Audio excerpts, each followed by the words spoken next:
ముఖ్యంగా శ్రీ సాయి సచ్చరిత్రములోని 9వ అధ్యాయం ప్రకారం బాబాకు సంతుష్టిగా భోజనం పెట్టడం వెనుక ఉన్న అంతరార్థం మరియు ఆ సంఘటనల సారాంశం. ఈ అధ్యాయంలో బాబా భోజనం గురించి రెండు ముఖ్యమైన విషయాలు కనిపిస్తాయి. బాబా భిక్షాటన మరియు సమర్పణ. బాబా స్వయంగా షిరిడీలో కొన్ని ఇళ్లకు వెళ్లి భిక్షాటన చేసేవారు.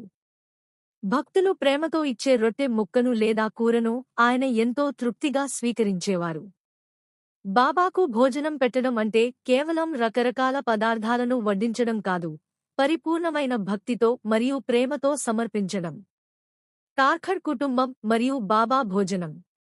ఈ అధ్యాయంలో బాబాకు నైవేద్యం సమర్పించడం గురించి ఒక ముఖ్యమైన ఉదాహరణ ఉంది.